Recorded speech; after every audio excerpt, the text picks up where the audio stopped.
So, October Storytime, we had on the request lists Mishearings, Noisy Interruptions, Over-the-top-ness, Spare Parts, Carrying Weird Objects in Public, and Comparison of Tree Rings and the Irises of Eyes. That's a much fun. That's one off of the ongoing list that I've actually cleared that, I think. So I'll be needing lots of requests for next time. Yes. So I have a little poem to start us off, which is about the spare parts one, mostly. It's called Trash. Things, so often broken. We use them for one purpose, one moment, one feeling. Our minds, once tuned to invent, turn away. Newness will be better. Sad stories in the skip, the remaining bits of something that was part of that moment. Some of us are collectors, clinging to cracked and creased pieces, long after there's any purpose. We hope those things contain those purposes, those moments, those feelings. We're disappointed. Others of us are dumpers, tiring of the cracks and the creases, searching endlessly for new purpose, new moments, new feelings, casting memory aside as weakness. A special few recall how to convert, create, reinvent, combine, to envision endlessly how the things around us could contain both, the past and the future, something remembered and something discovered, to recycle, regift, redistribute, reinvent, turning trash into reimagined treasure.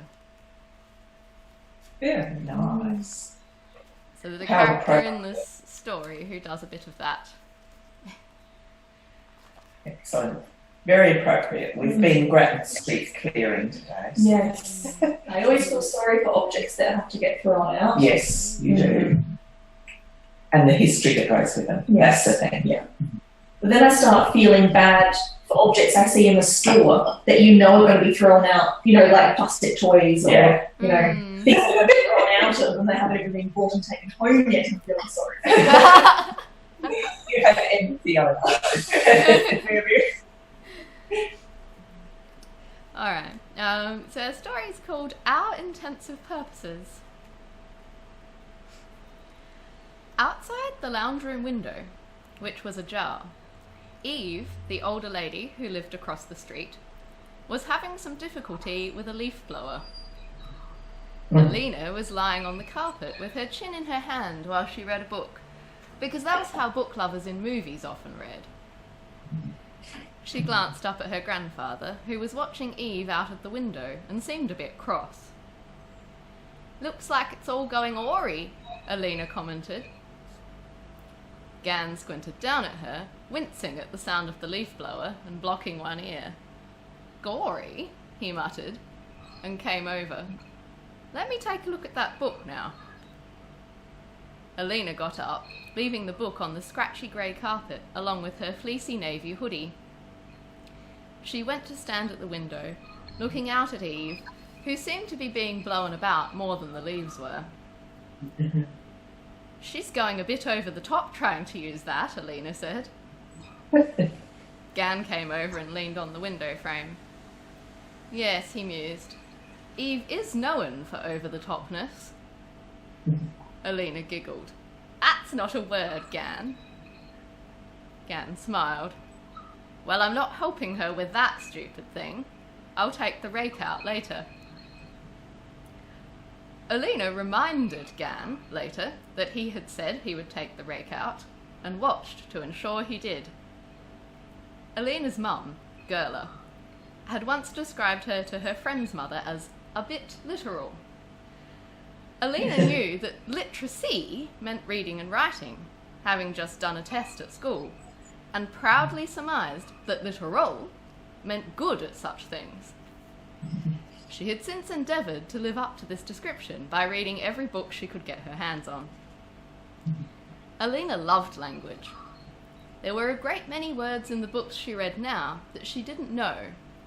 but she felt she was doing a very commendable job of working out their meanings from the context. She was most unimpressed, therefore, to discover that Gan had confiscated the novel she was reading and turned it into the hands of her mother for her to check its suitability.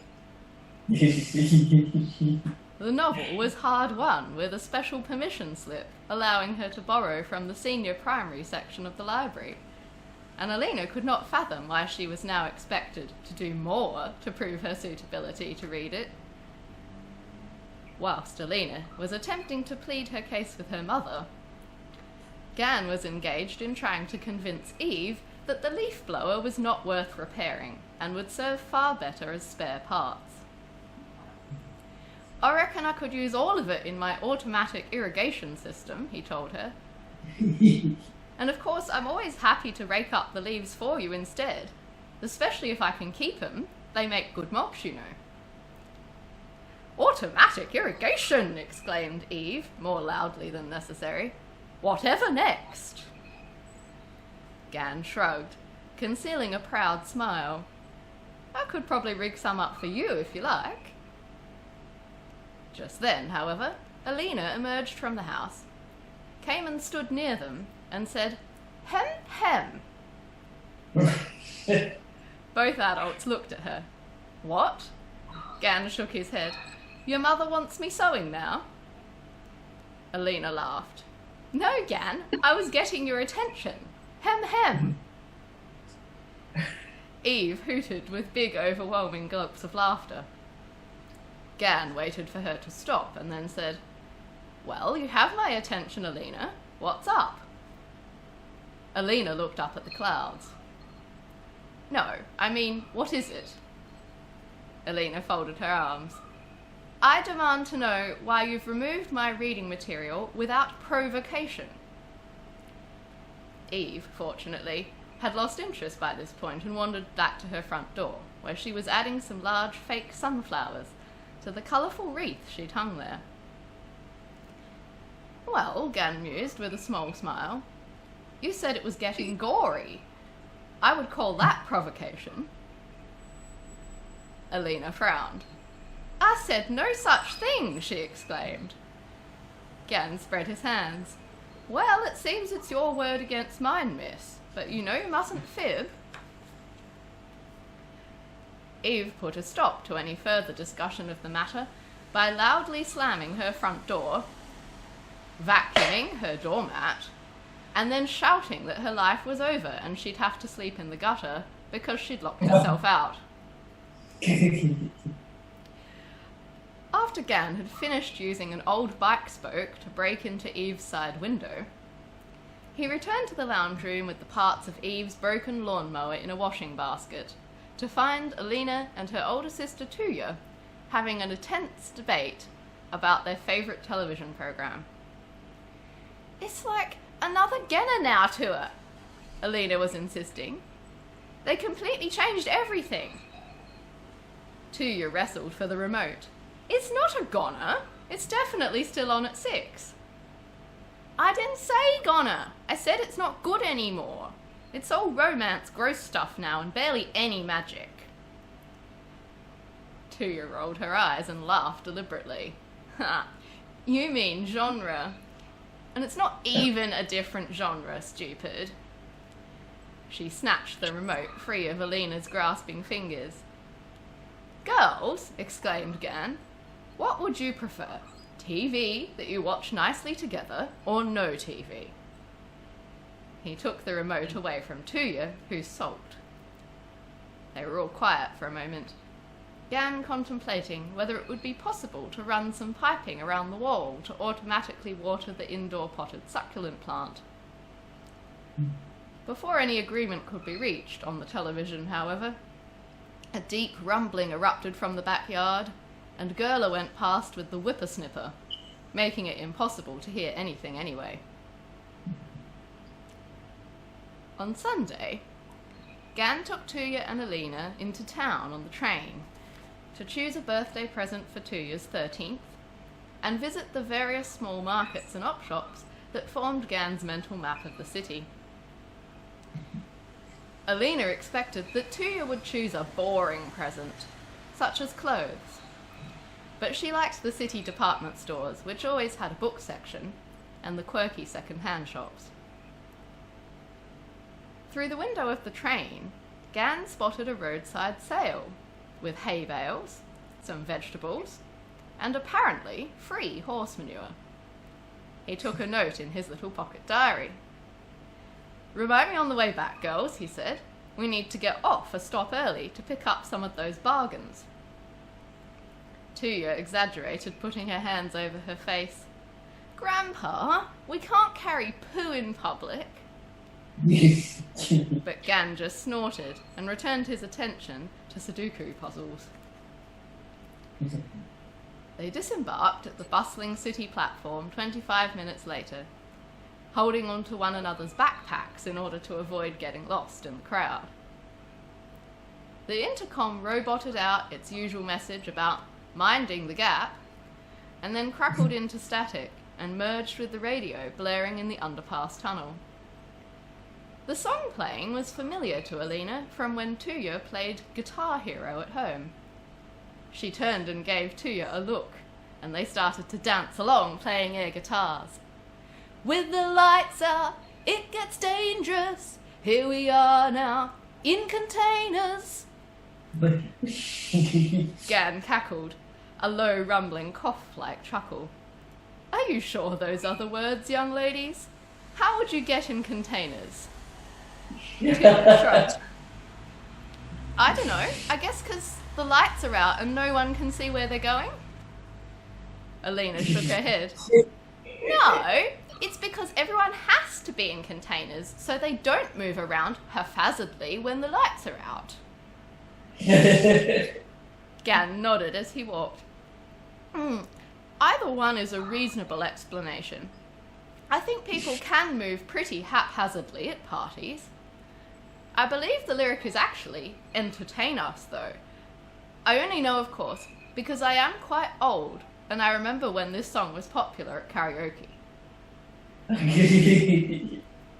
Alina looked at him a bit incredulously, and listened very hard to the song until they emerged onto the city footpath. At this point, however, they all forgot about songs altogether, because there was a small second-hand and bric-a-brac pop-up stall in the road ahead, which contained a number of impressively old-looking books with red leather covers. Alina bought a large encyclopedia and a collection of old Norse fairy tales with her pocket money. Gan convinced the stallholder to sell him her rocking chair, which had a broken support in the base, for $5 and a large bag of homegrown onions, which he'd apparently been carrying the entire way.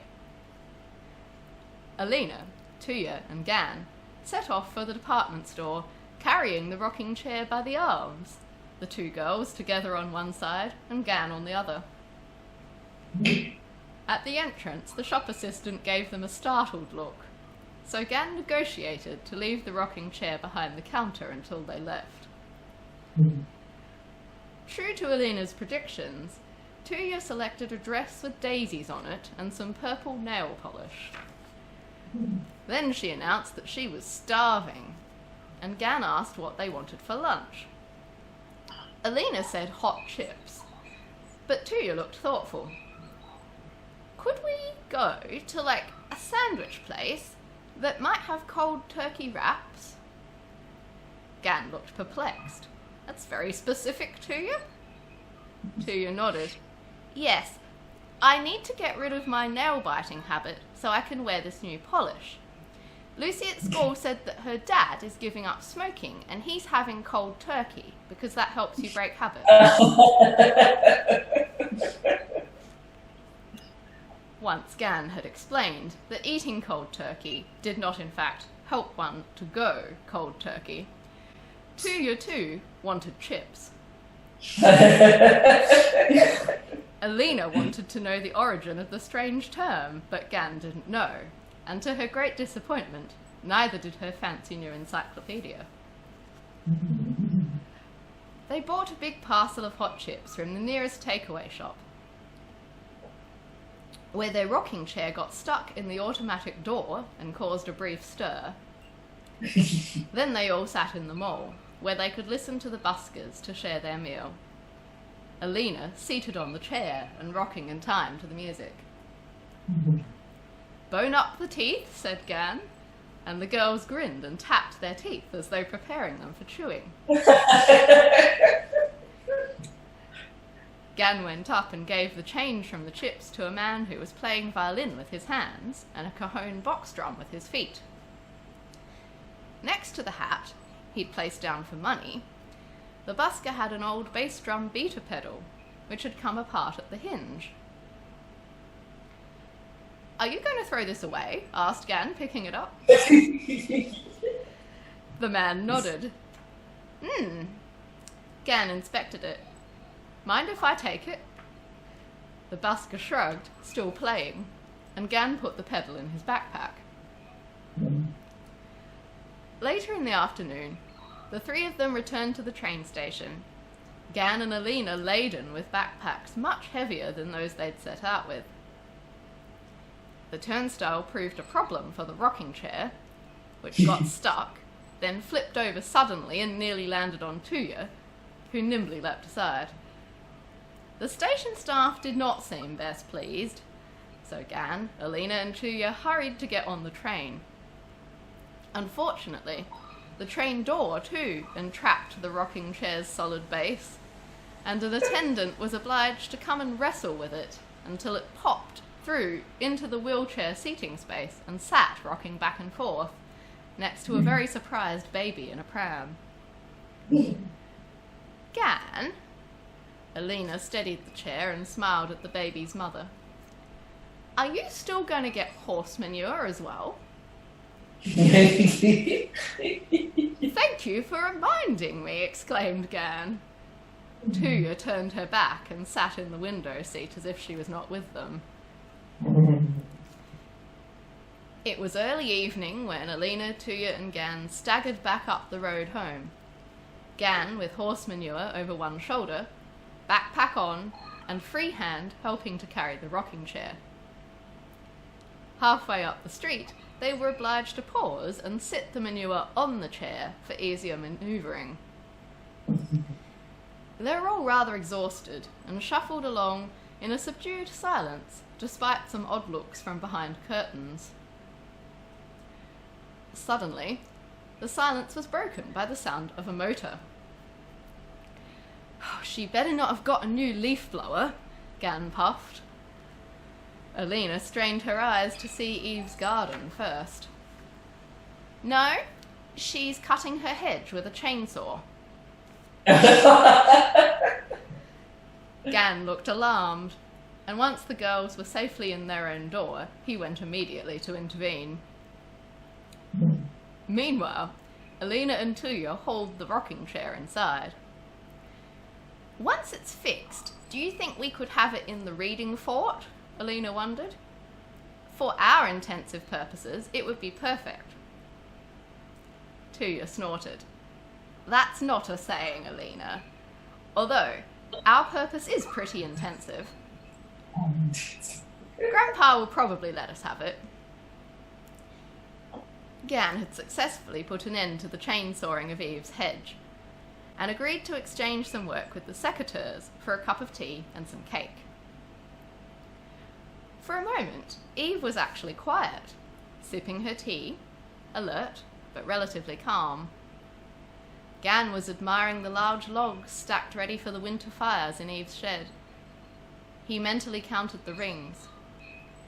They were all different shades, from almost black to a rich red chestnut.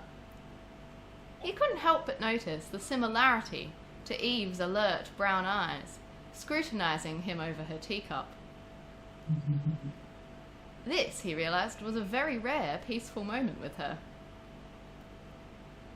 Back in Alina's house, Gerla had emerged from the kitchen to greet the girls and remind them to get changed and tidy up ready for family birthday dinner. "Can I put on the music first?" asked Tuya excitedly. "Okay," Gerla smiled. "Just turn it all the way down before you switch on the speakers, so it doesn't come out too loud." Tuya nodded and went over to the sound system, plugging in Gerla's phone. She turned the volume knob all the way until it couldn't turn down any further. Then she switched on the speakers and pressed the shuffle button on her mum's party playlist. Woomph! Went the bass. Tuya leapt backwards away from the speaker, covering her ears. In Eve's garden, Gan and Eve leapt out of their skins, took deep breaths, and turned in disbelief to look in the direction of the other house. "I'll just go and fix it," Gan announced over the music. "Feel free to visit the party." Eve did a thumbs up and a disconcerting over-the-top grin. As Gan ran in the front door, Gerla ran out of the kitchen, wringing her hands, and they nearly collided. Gan swerved, dived into the lounge, switched the sound system off at the wall, and turned the volume knob back the other way. Gerla followed him in. "I jumped and I think I've broken the oven," she fretted. "Now I can't bake the cake." Gan turned the volume to medium, put the music back on, stood up, and gave both Gerla and a distressed Tuya a hug. "Never mind, I'm sure I have something in my spare parts box that can fix it." He headed for the kitchen. Alina danced in, wearing her jeans and a tunic-like t-shirt dress, and having arranged some bits of the back garden in her hair. She twirled to the song. "The ants are my friends, they're blowing in the wind. The ants are just blowing in the wind," she sang. Tuya, recovered from her shock, spluttered with laughter. "What are you singing? Those aren't the words. It's the answer that's blowing in the wind." Alina glared at her. "Well, there are so many dumb, inexplicable words in songs that it's very hard to tell what's real lyrics. I mean, the other day on the radio, I heard a song where the singer said, 'If you get caught between the moon and New York City, the best that you can do is fall in love.' How on earth does that make sense? How could you accidentally go to space?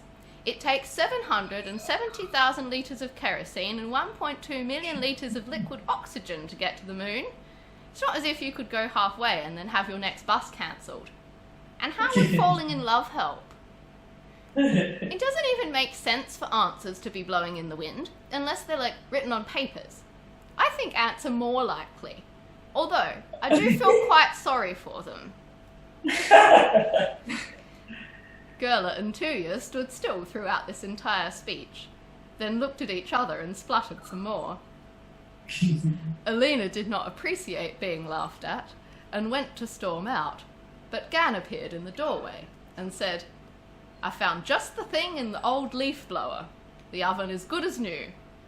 And everyone smiled. There was a sudden crash from the direction of the kitchen, and their smiles faded. "Oh no," sighed Alina. "Everything's going awry." Gan paused, half turned to rush back to the kitchen.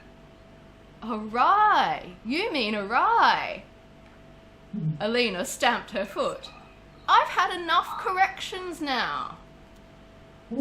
But Gan patted her as he moved past. "It's not a bad thing, Elle. You can have your book back. It seems I misheard you." He raced for the kitchen, everyone else in tow. To their surprise, the oven was sitting, happily glowing and apparently intact. Gan looked slowly around the room. Nothing seemed disturbed. Suddenly, Gerla pointed outside, and the others followed her gaze, to where Eve was disentangling her gopher from their front gate. Presently, Eve succeeded, and immediately sped at a horrifying pace towards the front door, which Gerla threw open just in time for Eve to sail into the hallway, bellowing, "Happy birthday!" at the top of her lungs in Tuya's direction. "I knew upgrading the motor in that thing was inadvisable," Gan sighed, shaking his head to himself. The gate was soon forgotten, however, due to the enormous cake on Eve's lap.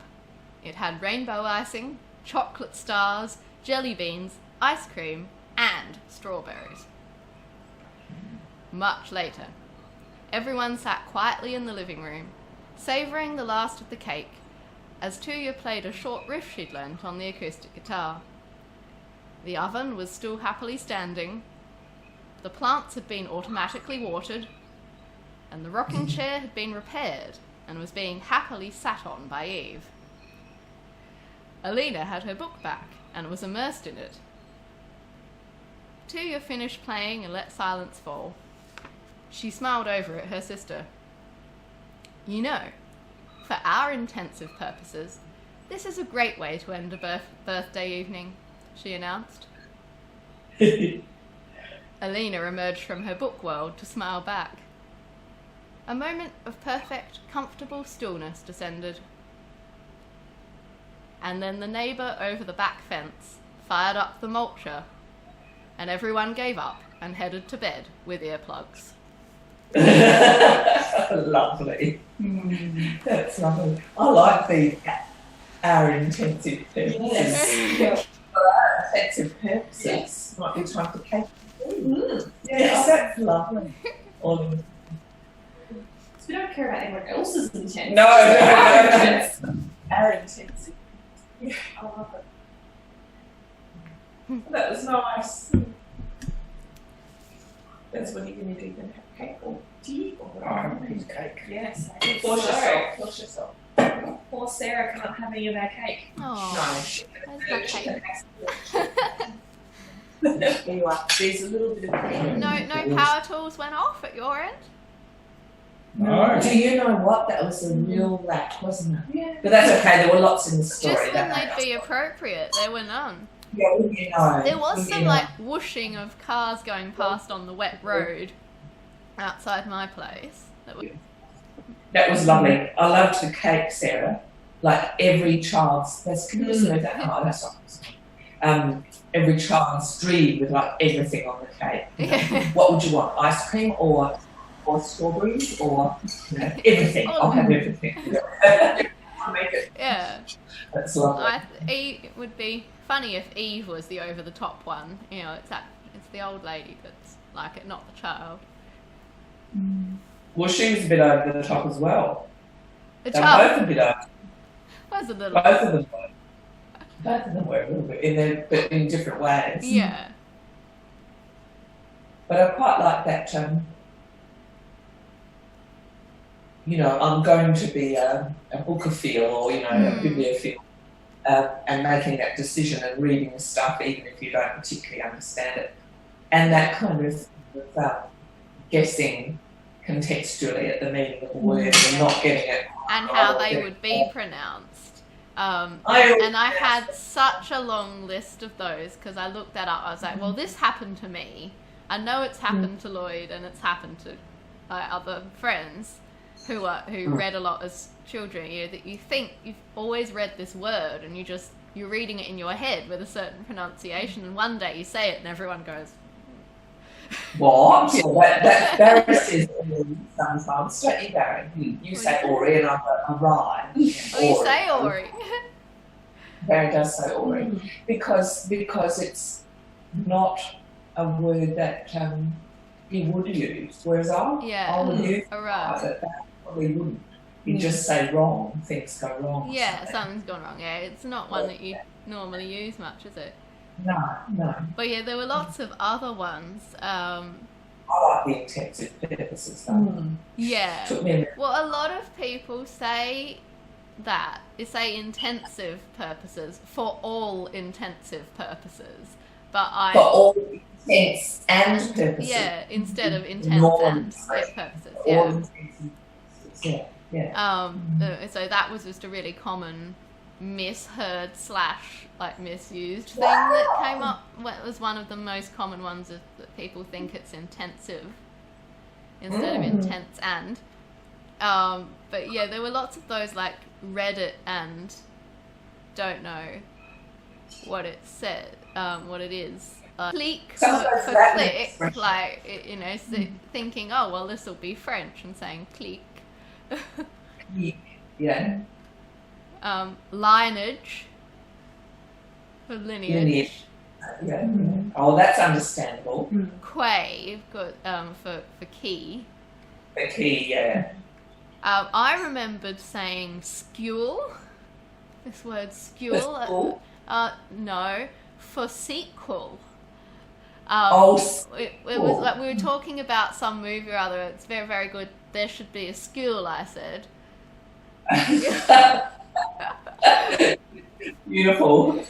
The worst part is when you haven't shaken most of these things off by age 11 or 12 when you come out of it at a university tutorial or something like that. Somebody did. That was, because people were talking about situations where they'd finally learnt that wasn't how you said these things. And one of them was like an English tutorial at university with the scathing kind of professor, and they had to take in turns reading the text aloud. And saying, this person's very proud of their reading. Off they go, reading beautifully, and then they get to this word and pronounce it the way they've thought it was since childhood. That's hard. That's not I didn't. I was good with pronunciation, and my spelling was fine. But back when I did, my undergraduate essays, I might have even been an honours essay for my arts degree. I wrote, what was the word? Because it was really unfortunate. Two homonyms. Oh my God. Well, I have to think about it. And my very erudite lecturer wrote in the margin, tut. Let me just think. I'll try and think of it, but it was a misspelling, and it was like I knew the difference between them, but I just inadvertently typed the wrong one. Yeah. Sort of had a slightly indecent meaning. There are some like that every time I do it, I go, hold on, is that the right one? For example, I can't bear it. Which bear is this? Yes. Yes. It's bear it like a burden. Yeah. Bear it like to bear a weight on your shoulders.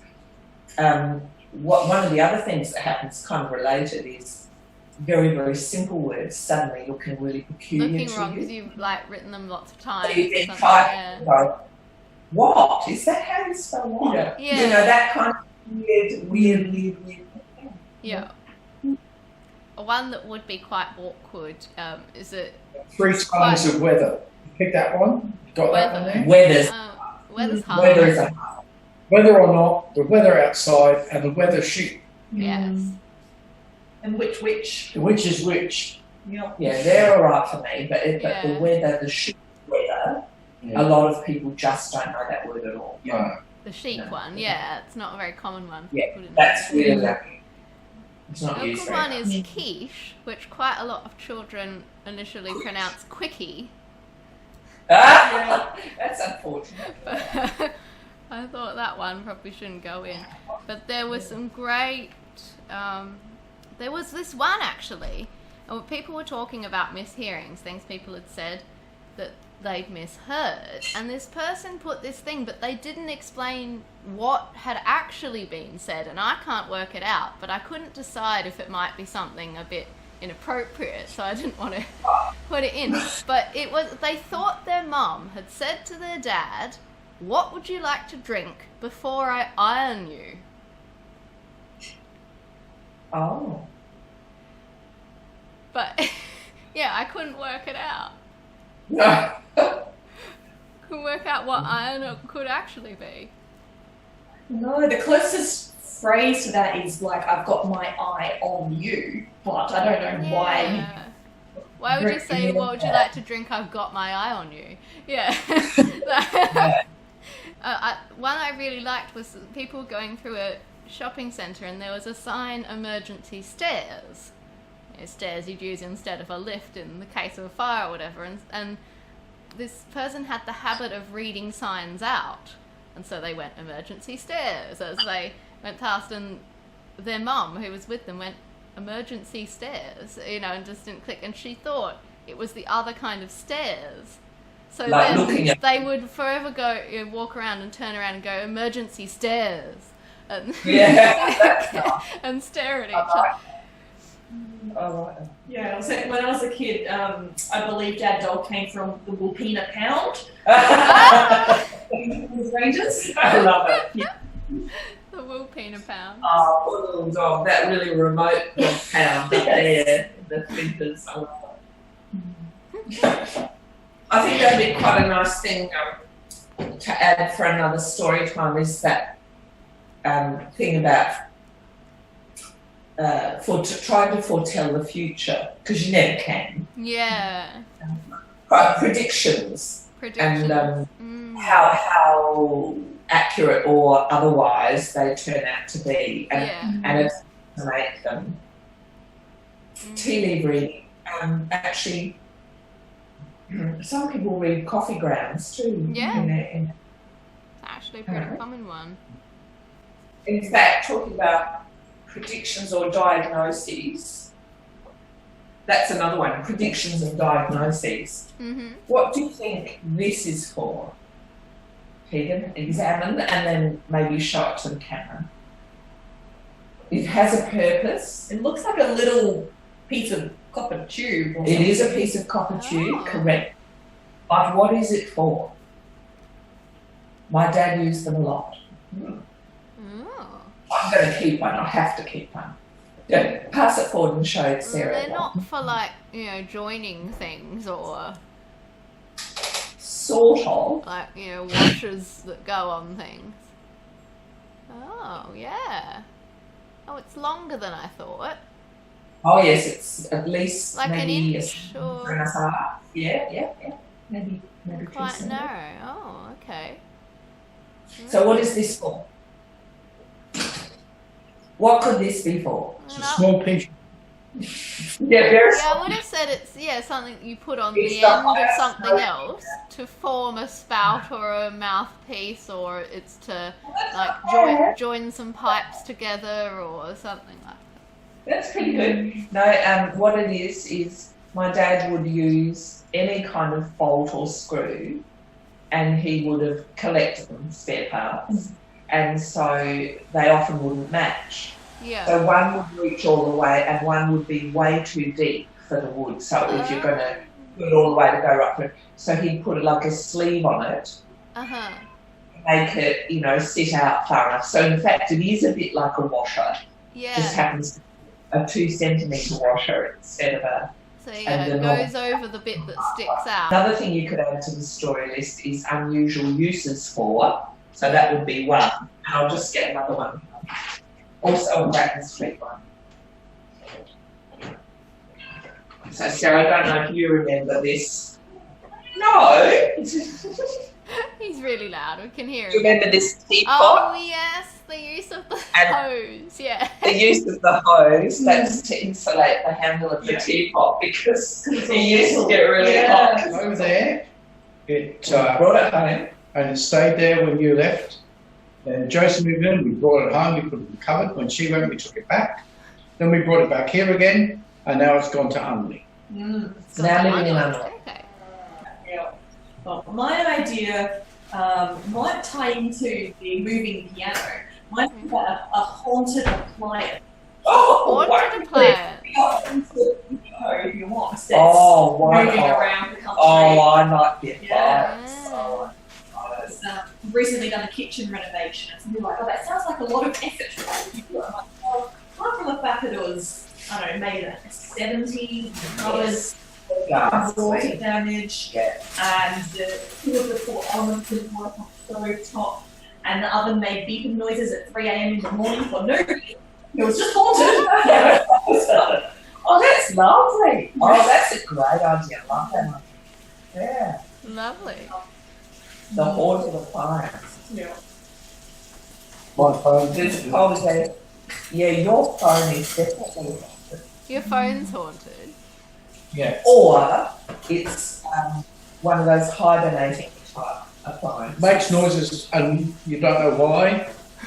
Sometimes we've got to take a picture of this, please insert memory card that's already in. Please insert a memory card. Oh, it does. It has one. It's already in there. SD card. Does it just do things though? Like, that's the one that really disconcerts me. Sometimes it's updates or whatever, but when your computer or phone just does something and you haven't told it to do anything, and there it is, and it's like suddenly got some strange message about some software that you've never heard of or something. You're like, well, my thing with the iPhone that I had, because somebody nicked my iPhone, was that Siri would come on and ask me what it was I wanted to know. Yeah. And I'd be like, Siri would come on at random times though. She didn't listen when you wanted to know something. But if you were like driving along saying nothing, maybe the radio's on, then Siri would be like, what did you say? Could you please repeat that? Exactly that kind of thing. Or I'd be walking along, perhaps listening to, a lecture series or something or other, and suddenly in the middle of it, Siri would pop up and go, what is your question? Yeah. Maybe I must sometimes about that. I don't know what that means. Or it heard the lecture and it heard something that sounded like a bit like a question. But that's the disconcerting thing. Devices listening when you haven't asked them to listen.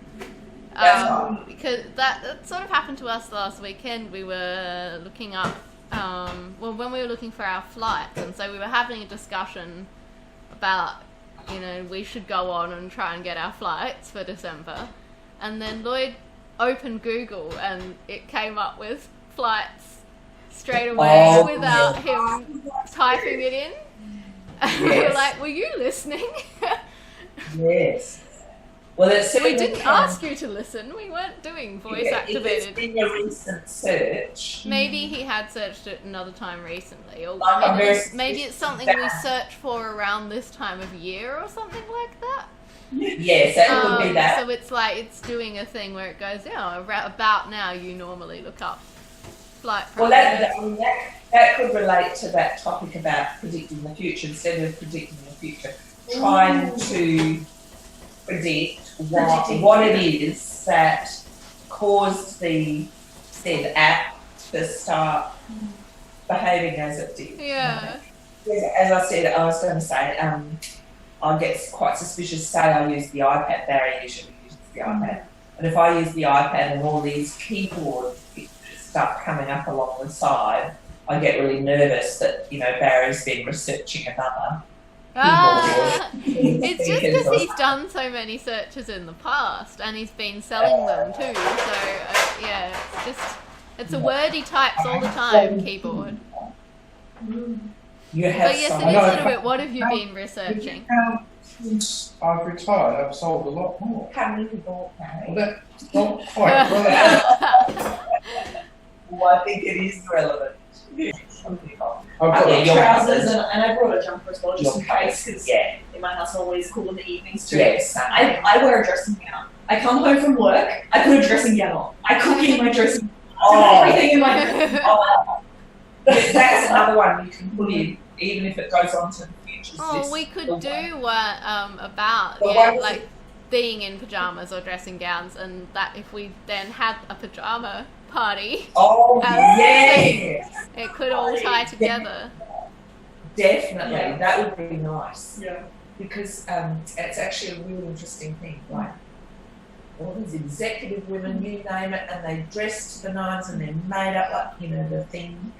And they go home, they take off their bra, they get on in their PJs on, and they relax, they leave work behind. It's a really interesting thing. But it doesn't seem to be men, it seems to be women. Yeah, because over winter, anytime it's cool, I'll have a dressing gown every evening.